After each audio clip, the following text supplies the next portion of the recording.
Hello everyone, কেমন আছেন সবাই? আমার কুকিং চ্যানেলের আজকের আয়োজনে আপনাদের স্বাগতম। আজকে আমি আপনাদের জন্য নিয়ে এসেছি ভিন্ন স্বাদের একটি চিকেনের রেসিপি নিয়ে। চলুন দেখি কিভাবে তৈরি করতে হয় এই মজাদার রেসিপিটি।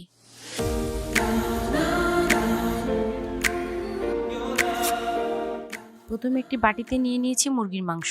এবার অন্য একটি বাটিতে নিয়ে নিচ্ছি 1/4 কাপ পরিমাণ টক দই।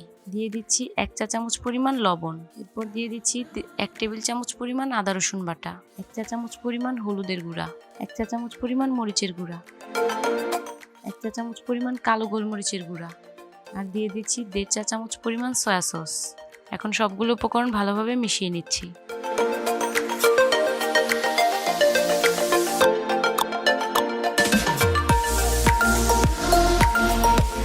দেখুন আমার মশলার মিশ্রণটি তৈরি হয়ে গিয়েছে। এখন এই মশলার মিশ্রণটি ভালোভাবে মাংসের সাথে মাখিয়ে নিচ্ছি।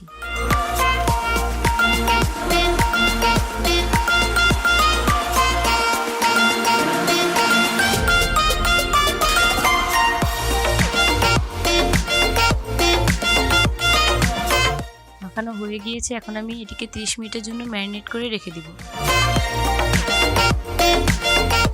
এবার প্যানে দিয়ে দিচ্ছি 1 কাপ পরিমাণ সয়াবিন তেল। এর মধ্যে দিয়ে দিচ্ছি ম্যারিনেট করা চিকেনগুলো। আমি মাঝারি আঁচে চিকেনগুলো ভেজে নেব।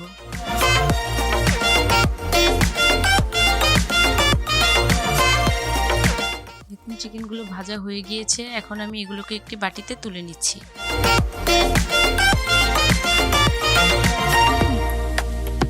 এরপর প্যানে থাকা অবশিষ্ট তেলের মধ্যে দিয়ে দিচ্ছি 3টি তেজপাতা, 2 টুকরো দারচিনি, 2টো এলাচ, 4-5টি লং, আর এর মধ্যে দিয়ে দিচ্ছি 1 কাপ পরিমাণ পেঁয়াজ কুচি। পেঁয়াজগুলোকে আমি হালকা ভেজে নেব।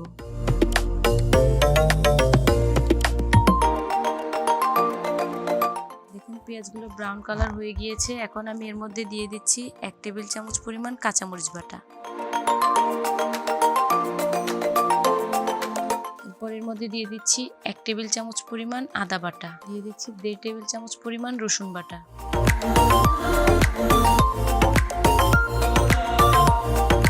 এরপর দিয়ে দিচ্ছি 1 চা চামচ পরিমাণ লবণ, আর দিয়ে দিচ্ছি 1/4 কাপ পরিমাণ টমেটো পিউরি, 1 টেবিল চামচ পরিমাণ মরিচের গুঁড়া, 1 চা চামচ পরিমাণ হলুদের গুঁড়া, 1 চা চামচ পরিমাণ ধনিয়া গুঁড়া, 1 চা চামচ পরিমাণ জিরা গুঁড়া। এখন সবগুলো উপকরণ ভালোভাবে মিশিয়ে কষিয়ে নিচ্ছি।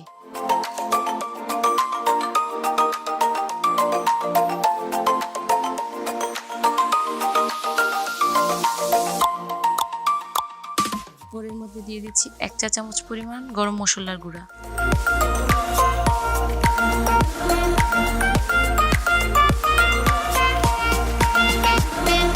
মশলাগুলো ভালোভাবে কষানো হয়ে গিয়েছে। এখন আমি এর মধ্যে দিয়ে দিচ্ছি ভেজে রাখা চিকেনগুলো।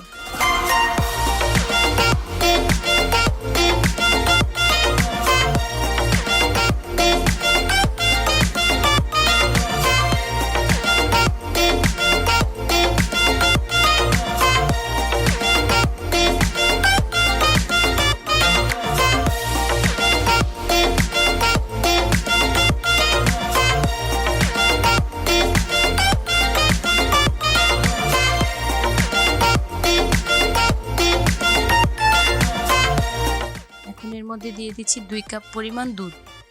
এখানে আমার কোনো এক্সট্রা পানি ব্যবহার করব না।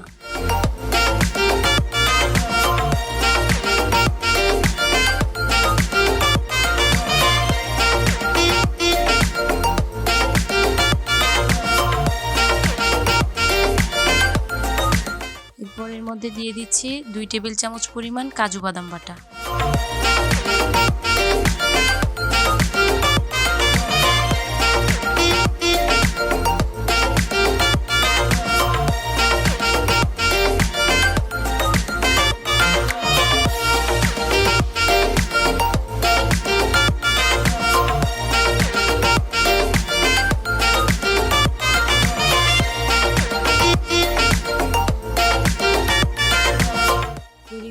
আমার মজাদার চিকেন চেঙ্গেসি। আপনারা চাইলে অবশ্যই এটা বাসায় তৈরি করে দেখতে পারেন। ভালো লাগলে আমাদের চ্যানেলটিকে অবশ্যই লাইক, কমেন্ট এবং শেয়ার করতে ভুলবেন না।